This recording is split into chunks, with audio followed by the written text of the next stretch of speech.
My name is Tony. I'm an alcoholic. It says here there's a light. Okay, there it is.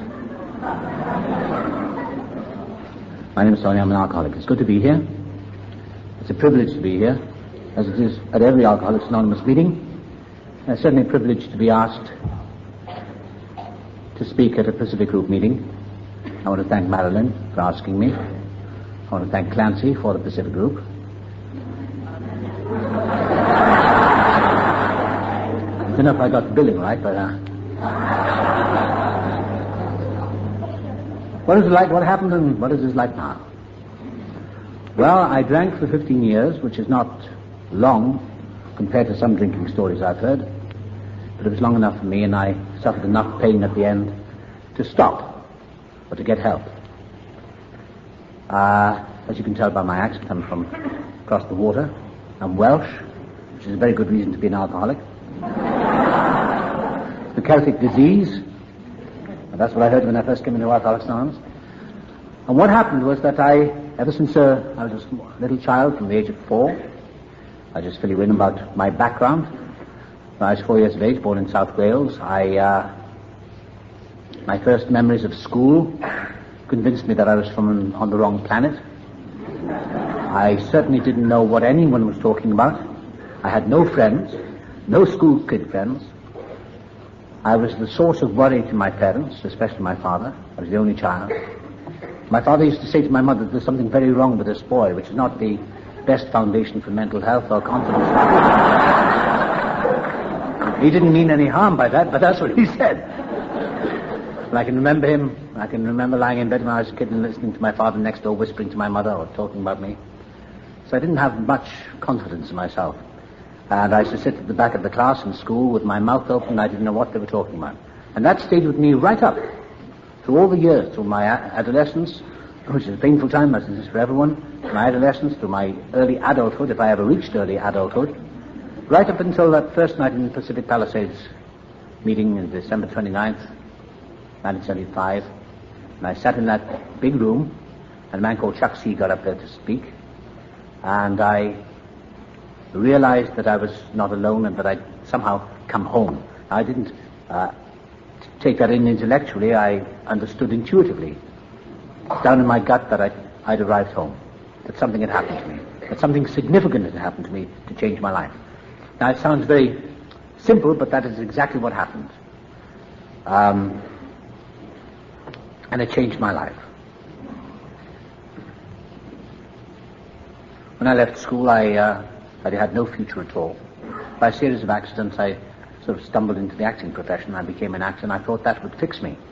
And I thought that if I could work hard and really achieve success, then I would be fixed. The feelings inside me would go away. And of course, there were moments when they did seem to have receded. Then about the early 1960s, I started drinking in a real alcoholic way. When I was doing my military service or draft, I didn't get into any trouble with booze.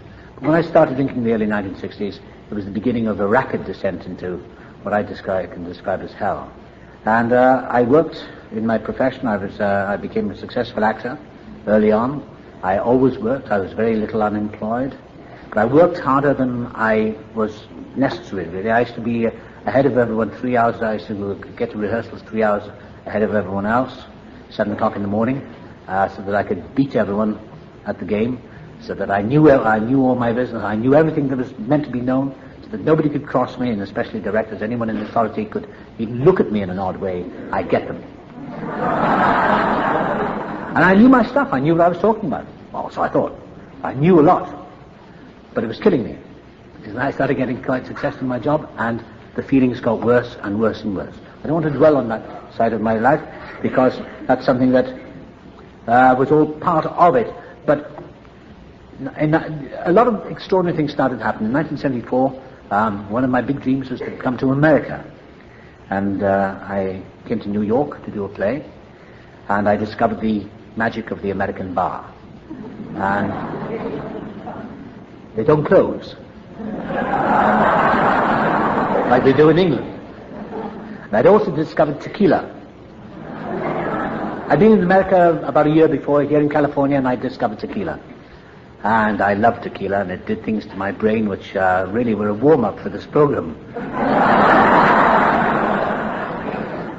I went back to England in 1974, early 74, and I used to watch television, and I knew I was coming back to America to do this play. And I used to watch television, and I used to watch programs like Starsky and Hutch, and I remember saying to my wife, I was looking at one of these films, I said, I bet they all drink tequila. And she, not being an alcoholic, gave me one of those strange looks that they give you.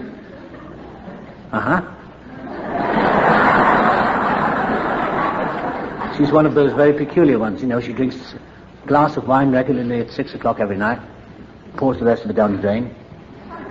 Sometimes she pours it back into the bottle if she's poured too much. She smokes 2 cigarettes a day and doesn't inhale. I don't know what her problem is, but she's very, very strange. She's not an alcoholic. And I appreciate that, because that's the way she is.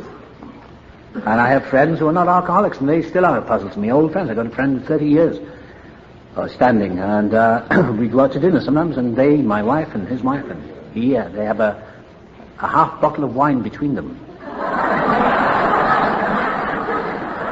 And when the waiter comes and they taste it, my wife usually does the tasting. She's the expert, and she swirls it around in her mouth. I thought, what the hell is she tasting? And then she looked at the waiter. She says, it's a bit nutty. Yes, I think that's going to be okay. They leave it. They leave it. Very odd.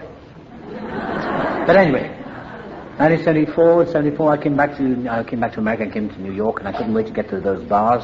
And I started my job. I started rehearsing, and I turned up for my first rehearsal.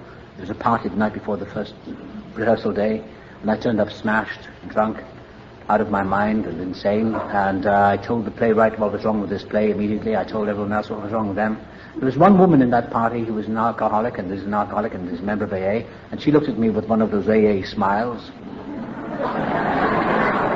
Her name is Mary, and I think it is because of her, the grace of God and Mary, who really saved my skin, because she didn't lecture me, she just smiled at me a lot. And she knew I was a full-blown alcoholic as soon as she met me, and we started rehearsals, and the play opened. It was a very successful play, and she used to keep an eye on me, but she never told me anything about alcoholism. Other people pointed it out to me, and they said, Mary's an alcoholic. She's a member of AA. Scar, poor woman. I said, is that why she smokes so much? Because she'd have to smoke to stop herself going crazy. And they said that she doesn't drink anymore. What they were doing, they were feeding me with this information. And one night I took her out for a drink over in the pub or the bar, whatever, and I didn't try to force a drink on her, but I knew that she was an alcoholic, and I asked her a few questions, and then things got worse for me towards the end of my run in New York in 1975. I was very, very ill one night, and I'd been smoking a bit of grass. That wasn't my booze was my thing, but I was very drunk one night, and I'd been smoking Acapulco Gold, whatever that is. And the CIA and the FBI were after me, and so I asked Mary, I said, listen, can you take me out tomorrow? Can we talk? Because I'm in bad shape. She said, yeah. So we went out for lunch next day, and she told me all about alcoholism. She told me all about this program. But in a very, very simple, insulting way, she said, if you don't take the first drink, you can't get drunk. Which was very insulting to my intelligence. And she said it's like getting on a subway from Park Avenue and going all the way down to the Bowery. So you can get off any stop you like. I thought, what the hell is she talking about? She's like an elevator going from the top floor to the basement. You can get off at any floor you like. I thought, what's she painting these pretty pictures for me? I said, I know that. She said, would you like to come to a meeting? I said, no. She said, okay, and she smiled at me. She said, well, maybe you're not an alcoholic. I said, I don't think I am. I've just got a problem with drinking. So I stayed dry for 6 weeks, and it was okay, and I felt quite comfortable. It's one of those deceptive things, as the devil had got into me. I stayed dry for 6 weeks, and I really felt okay. I didn't want to drink. I used to go to the bar, drink gallons of tonic water and Diet Pepsi and all that stuff, but I felt all right. I had one scare. I'd been in the hospital in New York with a clot in my leg, because my lifestyle was getting to me, and the doctor said, you're going to die one day, you're going to die pretty soon. He said, how old are you? I said, I was 37. Then he said, well, you're going to die soon. He said, I don't think you'll make it until 40. And I got out of hospital, and that didn't scare me. I went back to the booze, and I went back to drinking, I went back to everything else. But anyway, I got those 6 weeks dry under my belt, and at the end of my last night in New York, I went to a party, and I thought, well, I've got no problem with this now, because obviously I'm not an alcoholic. I've been able to handle it, and I poured into my Diet Coke or whatever it was, vodka, tequila, whatever it was, I can't remember. And that was the beginning of, I don't remember much about that night. Remember nothing, in fact. Next day I got on the plane and came out here to California. June 30th, 1975. And I stayed dry for a few more days. I was so shocked and disgusted with myself because I thought, well, you know, there's something wrong with me. But I stayed dry, and I started work on a television thing. I was up at the beach here at Malibu, and I saw this actress who said, would you like a drink at the end of my first day's work? And I said, no, I better go home because I think I've got a problem with it. She said, well, you know, we'll want it, just one. It's only 5:30. I said, what is it? She said, tequila. And she added one of those coffee cups, polystyrene cups, you know, and I could hear the ice rattling around. And then I said, well, just one. And 6 months later, I woke up in AA. And that was the worst drinking. It was 6 months of real hell. I started hallucinating. I spent time up on Trancas Beach. I didn't know where I was most of the time. I started talking to the sea, and it started talking back to me. And I really did hear voices, and I started having quasi-religious experiences, which is very strange because I was an agnostic. And I saw visions. I really did see visions. I went out to this trailer home one night up in Trancas. I think it was up in Trancas. No, Paradise Cove it was. And Paradise Cove. And I walked out. And I came back in and I said to these people in this trailer, I said, I've just been through the Milky Way. I said, huh? Because I looked up at the stars and they came right down to me. I thought I'd been touched by God. And I was in hell. And what happened to my wife left me. She went back in Christmas 1975, back to England to let me die and get on with my life or whatever I was choosing to do. She didn't know what was up. She didn't know what was going to happen. She'd had enough. She was tired and exhausted, and she never nagged me. She was born for Al-Anon, but she never nagged me. She never said anything. She never got in my way. She used to cry sometimes quietly on her own. That used to really get to me. She went back Christmas of 75, and I went off to Arizona in a blackout, and I stayed in some hotel down there. And I had visions of becoming country western singer, believe it or not. I sat in this bar listening to Tomty Hall singing Old Dogs Watermelon Wine or whatever it was. And Billie Holiday. Yeah, that was good stuff, Billie Holiday. And I played this over and over in this bar, and these people would get fed up with me and they threw me out of the bar, and I went up to my room, and it was a pretty dirty, lousy hotel, and I wrote on a piece of paper, I met myself in Phoenix, Arizona. I thought that would make a good country western song. And I put it on top of the wardrobe. It's probably still there. I ought to go back and see if it's still there. Because, in fact, that was the irony of that was that I did meet myself in Phoenix, Arizona. I came to terms with something. And I got back on December 27th. I drove back. My poor car was wrecked because I, sort of speeded back, and I was falling asleep at the wheel and all that was going on. I got back to my apartment in West, Wilshire Boulevard. And it was the loneliest Saturday night that I've ever spent, December 27th. And I went down to the Beverly Glen Market, and I bought my bottle of tequila and orange juice, and whatever I was going to do, I was going to just drink myself into the ground or dead. I didn't want to go on. I was so tired, and I was so fed up with myself and sick to death with myself. And as I was standing in the lineup waiting to pay the cash at the cash register, this woman was standing in front of me, and she said to the man behind the desk, she said, it's a disease now, alcoholism. And I thought she'd been planted there. I didn't know who she was. She looked at my brown paper bag, the drunk alcoholism brown paper bag. She has a disease. They said it's progressive as well. I don't know who she was. But anyway, I got back to my apartment. It was the beginning of the end of everything. And I felt that loneliness that only an alcoholic, I don't know, maybe other people get it, but that loneliness that I certainly felt was the loneliness of the alcoholic. That deep, gnawing, burning loneliness. And I looked across the square of the outside the apartment, and the shadows were getting longer. It was 5:30 in the afternoon, and I wanted to die, and I felt like dying, and I felt the saddest I've ever felt. I felt like all those country western songs. The phone rang, and somebody invited me to a party up in Beverly Hills, and I went to this kind of nice house, I remember. I don't remember much about it, and I was under the piano most of the time, arguing with someone who later came to this program. And somebody said, I think it's time you went home, and my agent was there, and I stood on the doorstep of this house, and I said, somebody's stolen my car. He said, no, they haven't stolen it. He said, you drove up here, and then you drove off. He said, we came and got you. Don't you remember? I said, no. He said, well, you left your car outside your apartment in the middle of the street. with the radio on and the lights on. You don't remember? I said, no. I said, I know one thing, I'm an alcoholic and I need help desperately. I said, I'm finished. And what had happened at that moment, as I stared up the eucalyptus trees outside this house, it all flashed before me. Mary, New York, flashed before me. And the really thing that, like Nancy said in the first speaker, the car, the thing that really got to me, the thing that woke me up, was that I could have killed somebody. I didn't care in the end whether I was going to die or not. I couldn't care less. If I could have killed somebody, that was that deep shame that I could have actually killed somebody. I mean, the total madness of really driving blindfolded, you know, in the blackout. And I said to this fellow, I said, I'm an alcoholic and I need help. And he took me back to his house because something had happened, some little pilot light went on in my head. And I started to sober up from a lot of booze that night, from a lot of alcohol that night. I started to feel sober. My head started clear very rapidly. I went back to his house up in Benedict Canyon. And I sat there at his house and he looked up the number in the book of AA and I talked and I said, it's over, I'm finished. And I said, I don't care anymore what happens to me. I said, I just want to get the heat off. I said, I really want to get this monkey off my back. And I was using those terms that I later heard in AA. I may have heard them somewhere else, but I talked about the monkey on my back. And he looked at me, he said, I don't know what you mean. I said, I can't stop drinking and I've got to stop. So on the Sunday, I sat in my apartment thinking about AA and thinking about getting sober, which is very dangerous for an alcoholic to think too much. So I'm very fortunate to be alive and here tonight.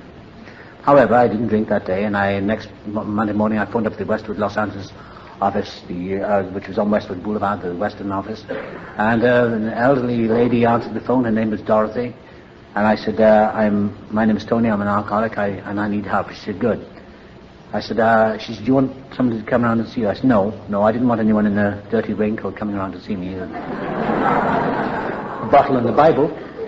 So I drove my car into Westwood and I parked it down by down over those old railroad tracks that used to be there.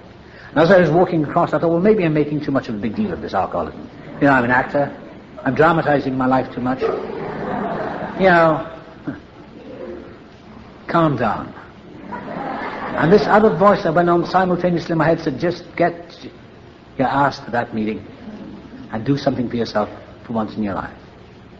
Just move now. It was a big, deep voice, like something out of a radio show. And I walked up the street and I found the office and I walked up the stairs. I believe the office is moved now, but I walked up the stairs and I walked into this room and there was this elderly lady called Dorothy. And she was everything I needed to meet at that moment, and the office wasn't what I expected. I expected to see people lying on the floor with 6 days of growth on their chins and like a Weary Willie, you know. I expected in AA, I thought people would all hold hands together and you say, you can go out and drink on Thursday and then we'll come out with you and we can drink on Thursday, and you know, that's how I thought it worked. I didn't know what it was. I had no idea that it was the beginning of a whole change in my life. And so I sat in this room and Dorothy talked to me and she said, I said, I'm finished, I'm beaten and I feel terrible. She said, that's good. I said, I feel awful. She said, that's wonderful. I said, I can't go on. She said, that's wonderful. When I looked into her face, I thought, she's either crazy or she's probably a Salvation Army woman that's going to bring out the tambourines. I didn't know what it was, but I didn't care. And I said, what do I do? She said, well, you go to a meeting tonight. And she told me that she was there because her husband had nearly died and he was in the motion pictures business and AA had saved his life. And she wasn't actually a member of AA herself. She was just there looking after the phones because she wanted to pay tribute to AA and because of her husband. She wasn't allowed to stay on in the office, unfortunately, as the years went by. But she was so grateful to Alcoholics Anonymous for what it had done for her family and for her life and for her husband. And I stood up to go and she said, somebody will come and get you tonight, give me your phone number. And as I stood up, I knew she was going to zap me with the bad word, God. But I knew it and I wanted it to do something because I wanted something. I wanted some help. I wanted some power to come into my life. I knew that much. I didn't know anything up here, but I knew something had to come into me to help me, or something had to come out of me to help me. And she said, why didn't you just come home and rest and trust in God? And something welled up in me and I knew it was over. The jig was up and I just grabbed her and I hugged her and I didn't like touching people at all. I didn't like anyone coming near me. And I felt very emotional and I got out on the street and as I was walking back to my car, the most remarkable thing happened. And it lasted a couple of seconds, I can't remember, but I remember the details of it. A big voice said, it's all over, now you can start living. And don't forget one moment of it because it's all been for a purpose. Now get on with your life. And I think I know what that was. I have no theories about it, but it was the presence of a power, God. I don't understand it to this day, but I believe, and I've tried to figure it out, that it was the best part of myself, the very foundation of my being. That came out of me and was part of essence of life that is in all of us. I'm no theologian, so I can't explain that. But what happened at that moment was that the craving for alcohol left me at that moment, about 11 o'clock in the morning, December 29th, 1975. It's never come back. So a miracle was at work in my life from that moment on. So much so that I called into a Catholic church in Ohio Street. And I saw a priest walking from the church back to his office. I said, "Can I talk to you, Mum?" He said, "Yeah, sure, come in." I said, "I've just found God." He said, "Congratulations." And he said, "Well, something's happened." He said, "I don't know what it is. What happened?" I said, "I'm an alcoholic and I've just joined AA, I think." He said, "Well, that's great." I said, "Is it religious?" He said, "Well, if you found God, you shouldn't have any problem with that, whether they're religious or not." I said, "Well, something's happened." He said, "Well, that's good." He said, "You've been had by God." I said, "What do you mean?" He said, "Well, you've been had by God." He said, "You've been surrendered somehow." He said, "Like being seduced. It's like being had in sexual terms." I said, "Really?" And I looked at him, he had that little kind of collar on. I said, "Really?" He said, "Yeah." He said, "That's what it was." He said, "But, he said, AA is a great organization." He said, "I know a little about it." He said, "But you just do what they tell you." And I got back to my apartment, and later that afternoon, I poured beer or whatever it was I had in the fridge, I poured it away. That afternoon the phone rang, and later that morning the phone rang, and somebody called Don on the phone. He said, "My name is Don, I'm an alcoholic. Is that Tony?" I said, "Yeah." So I hear you need help. I said, "Yeah." He said, "Have you had a drink?" I said, "No." He said, "Because we're devious sons of bitches, all of us." And he put the phone down. He said, "I can't take you to meeting somebody else." But an hour later somebody else phoned called George C. I'll never forget it. He said, "My name is George, I'm an alcoholic, and your name is Tony?" I said, "Yeah." He said, I said, "I think I'm an alcoholic." He said, "Good, I'm going to pick you up. What's your address?" I told him. He said, "Good, I'll pick you up at 6:30, and he put the phone down. I thought, damn, I can't stop him coming now because I've got to go. The cunning mind was still working, you see. I still wanted a way out, but I knew it was over. I knew I had to go through this. And 6:30 that night, the bell rang downstairs, and I went down, and there was George. He was everything I expected. He had a light blue jacket on. He smelled of aftershave lotion, and he looked like a Southern Baptist, and he had steel grey hair and crooked teeth, and he had his girlfriend with him. She chewed gum. She said, "Hi, honey."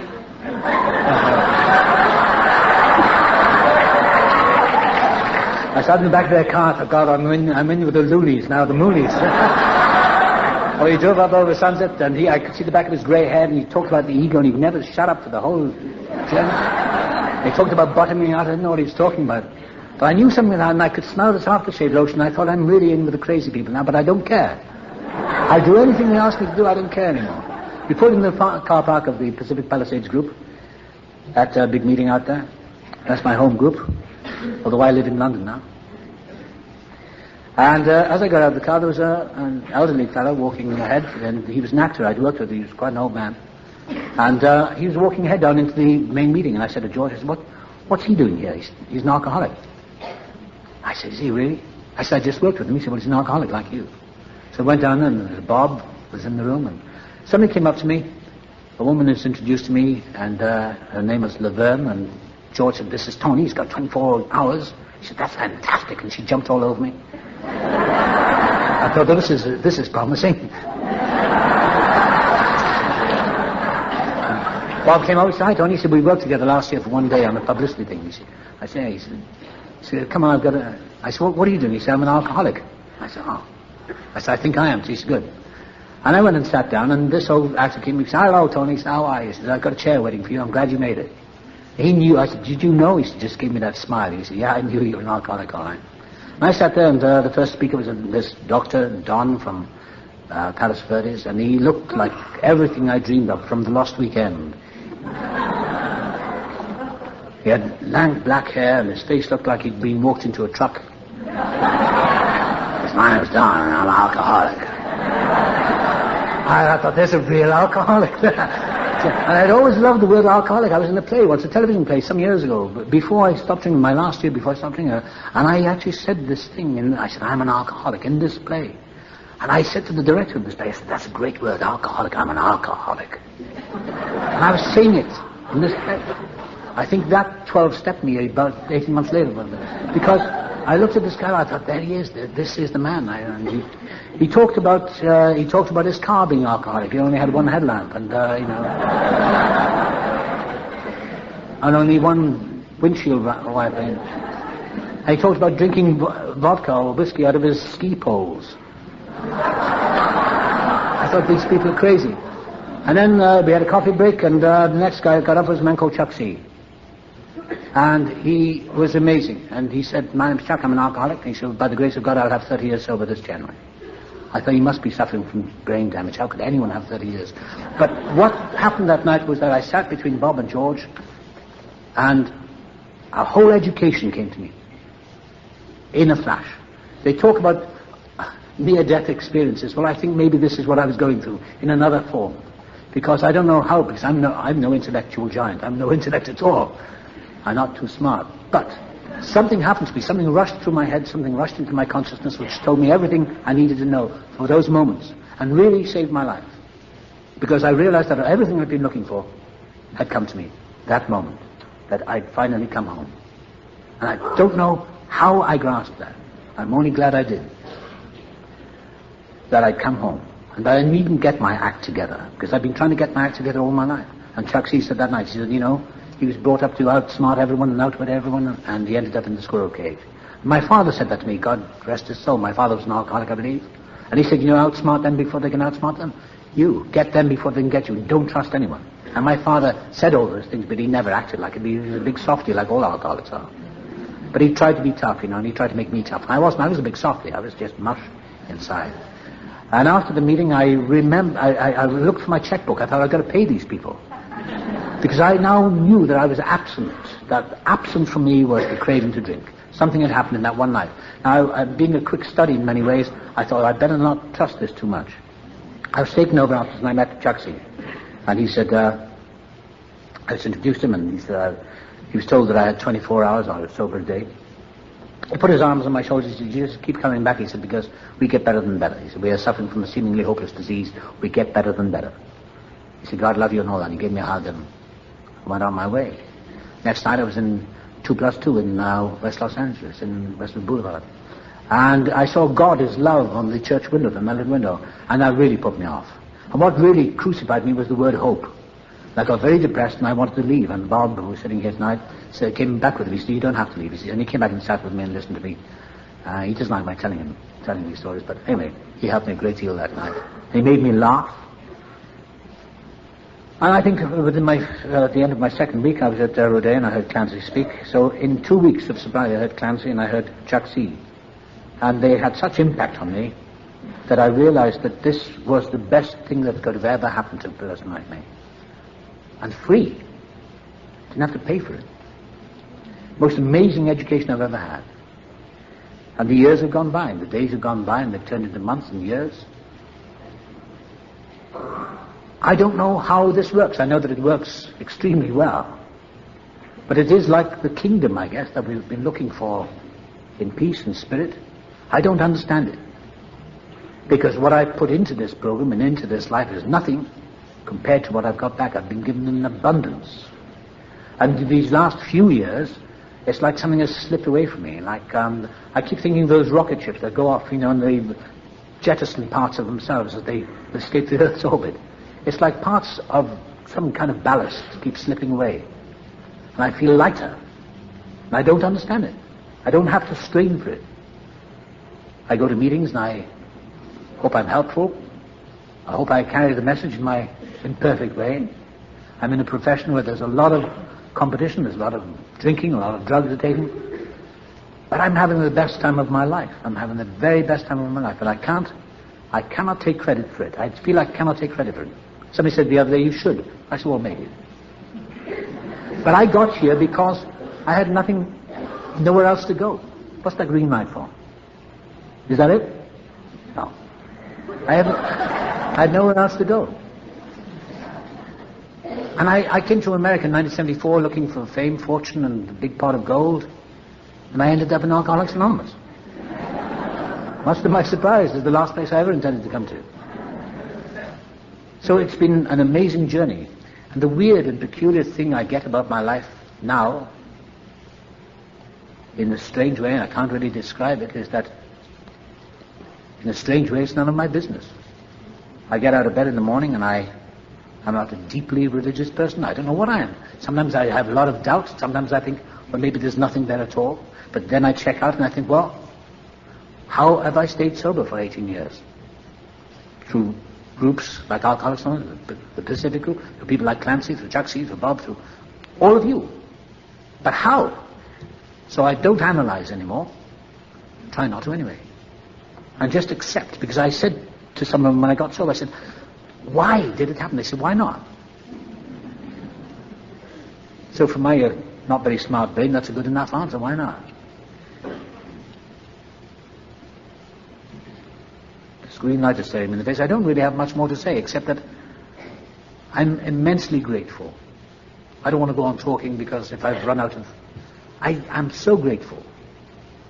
This is the best thing that's ever happened to me. It's the best thing that's ever happened to alcoholics. And I go back over the years, and my spiritual home seems to be in Los Angeles. I live in England. That's okay. I come back here and my car drives itself now. I know it so well here. This is my spiritual home, really. And I see old friends here that I haven't seen for some years.